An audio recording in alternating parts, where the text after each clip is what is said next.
With the best of them, you are beautiful. Cat Century, c'était le groupe que j'avais très envie de voir ce soir. C'est grâce à eux que je suis ici.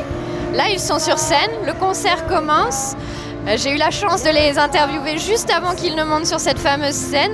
Donc je vous laisse écouter et moi je fonce direct au concert.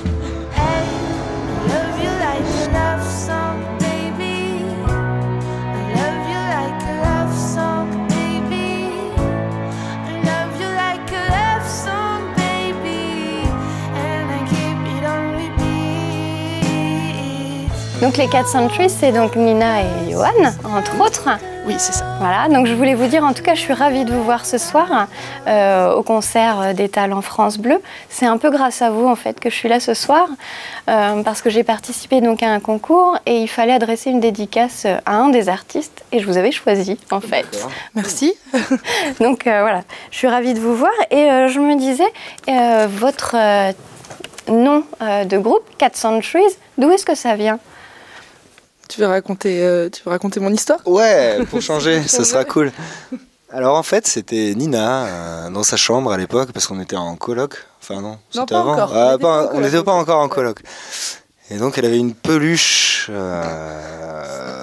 milieu de sa chambre à laquelle elle voulait rendre hommage dans son nom pour sa page MySpace, parce qu'elle commençait à faire des petites compos discrètement, sans trop en parler.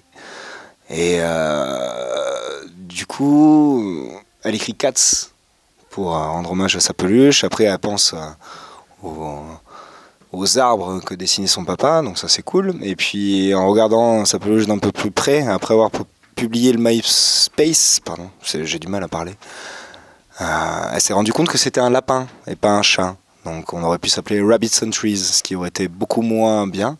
Et voilà.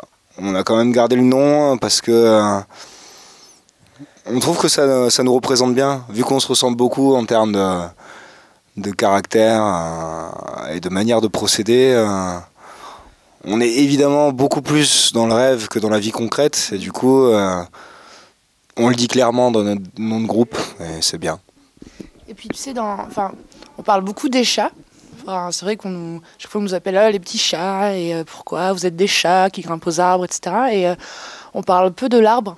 Et moi je trouve ça vraiment dommage parce que je trouve que c'est vraiment une belle image et qui n'a pas été choisie par hasard. Et tu vois, l'arbre, c'est vraiment quelque chose d'assez massif mais qui est très enraciné dans la terre. Et nous, de toute façon, on est déjà très proches et on fait beaucoup référence à nos familles tout le temps. Et je pense qu'on a vraiment besoin de cet enracinement-là. Et je pense que l'arbre, il fait bien référence.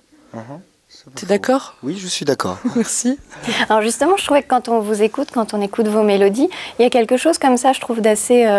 Enfin, moi, je trouve que c'est assez poétique. Il y a quelque chose d'une... alors, je ne sais pas comment le dire, d'une osmose. Enfin, comment ça s'est fait? Alors, vous disiez, voilà, on s'entend très bien. Au niveau musical, vous y retrouvez? Enfin, vous fonctionnez un petit peu pareil? Vous avez les mêmes influences? Comment ça se passe? On n'a pas forcément les mêmes influences, mais déjà, c'est une histoire d'amitié avant d'être un projet musical. Et je pense que ça, c'est très important dans notre projet. Et c'est ce qui fait le projet avant tout. Et quand on s'est rencontrés avec Yoann pour la première fois, c'était juste après le lycée, dans un autre groupe qui n'avait rien à voir avec Cats, on était plus nombreux. Et je ne connaissais pas du tout Yoann et Yoann ne me connaissait pas. Et quand on s'est vus pour la première fois, je sais pas, il s'est passé vraiment quelque chose de particulier dans le regard, donc sans parler de sentiments amoureux, c'était vraiment bien au-delà et bien plus profond. Et on se souvient très bien de cette première répète parce qu'on n'a pas arrêté de se regarder en jouant et on s'est dit, alors pas à l'oral, mais on s'est dit instinctivement que on allait être important l'un pour l'autre et on le savait déjà dès notre première rencontre. Et du coup, on s'est vus et on a commencé à discuter et puis on a remarqué qu'on se ressemblait beaucoup.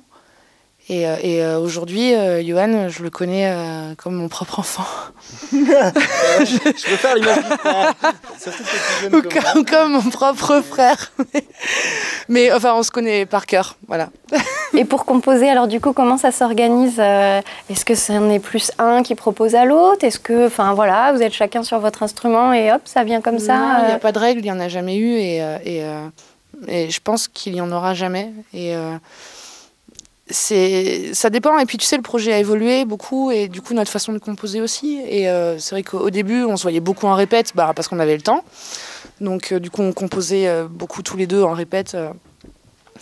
Voilà, chacun apportait une idée et c'était assez rapide. Aujourd'hui, on a moins le temps, donc du coup, on profite souvent des temps de balance pour proposer des idées qu'on a eues chacun de notre côté et on essaie plein de choses. On fusionne, enfin, non, pas on fusionne, mais on a énormément d'idées et lui, il va me proposer des lignes de chant, des parties de piano. On se complète. Oui, c'était le mot que je voulais dire. Voilà. Et moi, je vais essayer de lui proposer des parties de batterie. Enfin, non, c'est vraiment 50-50. Alors je disais, moi je vous ai vu en festival, vous étiez tous les deux sur scène. Ce soir, j'ai cru voir qu'il y avait d'autres musiciens qui vous accompagnaient. Qu'est-ce que vous allez nous proposer alors pour ce fameux concert ? Oh, tu sais, depuis, on est hyper fiers de la tournée qu'on est en train de faire depuis septembre. On a la chance d'avoir 4 cordes avec nous, 4 filles, qui sont à la fois très jolies et qui jouent très bien. Ça, donc c'est quand même hyper agréable. Elles sont très jolies. Moi, je peux le dire. Et du coup, au-delà de ça, ça nous a donné des ailes pour composer des nouvelles choses, pour agrémenter les concerts. En fait, on a composé des interludes. On va en jouer un ce soir. Et du coup, on a envie de proposer des nouvelles choses, de faire des nouvelles compos. Et voilà, on propose un set d'1h30 alors qu'on est sur un premier album. On est hyper fiers. En fait, on a une équipe superbe qui travaille dans le sens d'améliorer tout le temps et de construire par-dessus ce qu'on a déjà fait. Et du coup, on se repose jamais sur nos acquis. On essaye vraiment de pousser le plus loin possible et de chercher le plus loin possible. Et voilà, on se sent hyper bien en ce moment dans cette équipe-là. Ah bien sûr, nous on adore réinterpréter. D'ailleurs, parfois c'est difficile pour l'équipe parce qu'on change des trucs tous les jours. On propose des nouveaux arrangements et du coup tout le monde doit s'adapter, bosser en catastrophe. Mais c'est bien, ça crée un sentiment d'insécurité. Tu peux jamais te reposer ou te dire ah tiens ce soir je rentre dans mes petites pantoufles. Et ça va être tranquille, c'est un truc que je sais faire. Il y a toujours des petites surprises. Bon, en tout cas, je vous remercie Nina et Johan et puis je vous souhaite un bon concert ce soir. Merci.